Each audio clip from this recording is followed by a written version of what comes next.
बरसात की रात थी। चारों तरफ घना जंगल, कीचड़ भरे रास्ते और आसमान में गड़गड़ाती बिजली। सड़क पर एक पुराना ट्रक अकेले चलता जा रहा था। ड्राइवर का नाम था रघु।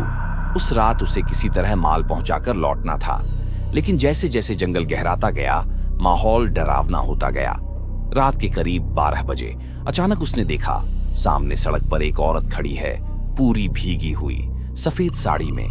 रघु ने ट्रक रोका और खिड़की से झांका। औरत ने धीमी आवाज में कहा, भाई, मुझे बस थोड़ा आगे तक छोड़ दो। रघु को पहले अजीब लगा, लेकिन जंगल में रात को अकेली औरत देखकर उसे तरस भी आया। उसने दरवाजा खोला और औरत चढ़ गई, लेकिन जैसे ही वो ट्रक में बैठी, ठंडी हवा का झोंका आया।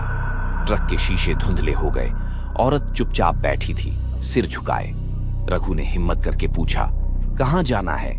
धीरे से जवाब आया, बस आगे, मोड़ तक। पहला मोड़, अजीब एहसास। कुछ देर बाद रघु ने शीशे में पीछे देखा, सीट खाली थी।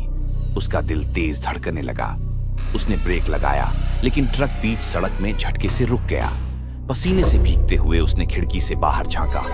वो औरत अब ट्रक के सामने खड़ी थी, उसी तरह भीगी हुई। उसकी आंखें अब बिल्कुल सफेद थीं। रघु डर के मारे ट्रक स्टार्ट करके भागा, लेकिन हर 2 से 3 मिनट बाद वही औरत कहीं न कहीं सड़क पर नजर आने लगी।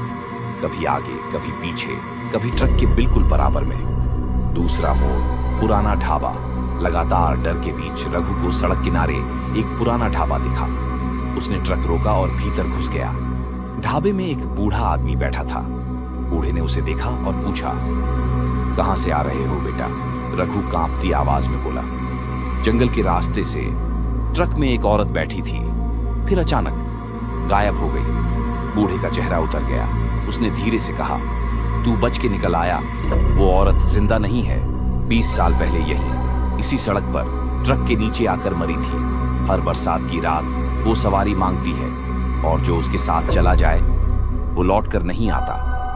रघु का खून जम गया। तीसरा मोड़, ढाबे का राज।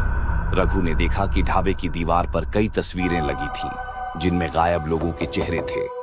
उसने बूढ़े से पूछा, ये सब कौन है? बूढ़े ने जवाब दिया, जो उस औरत के साथ गए। उनके परिवार ढूंढते ढूंढते यहां तक आते हैं, लेकिन सच्चाई कोई नहीं जान पाता।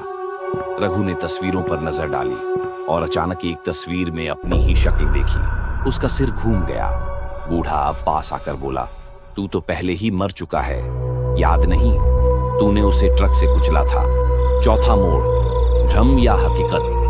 रघु को अचानक याद आने लगा, सालों पहले इसी सड़क पर तेज बारिश में उसने ट्रक से किसी औरत को टक्कर मारी थी। वो औरत वहीं मर गई थी, लेकिन रघु ने उस हादसे को दबा दिया था। अब उसे लग रहा था शायद वो आज का सफर असली नहीं, बल्कि उसकी सजा है। उसने बाहर झांका। उसका ट्रक वहीं खड़ा था, लेकिन ट्रक के शीशे पर खून के धब्बे थे, और औरत ड्राइवर सीट पर बैठी थी, मुस्कुराते हुए। 5वां मोड़, अंतिम सफर। रघु चिल्लाता हुआ भागने की कोशिश करता है, लेकिन उसके पैर भारी हो जाते हैं। ढाबा अचानक अंधेरे में डूब जाता है। चारों तरफ सिर्फ ट्रक की हेडलाइट्स जल रही हैं। वो औरत धीरे धीरे उसकी तरफ बढ़ती है। उसकी हंसी पूरे जंगल में गूंजती है, अब हर रात तू मेरे साथ चलेगा।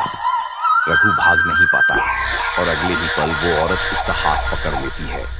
आज भी उस जंगल से गुजरने वाले ट्रक ड्राइवर कहते हैं कि रात को उन्हें ढाबे से रोशनी दिखती है, लेकिन वहां पहुंचने पर सिर्फ सन्नाटा मिलता है।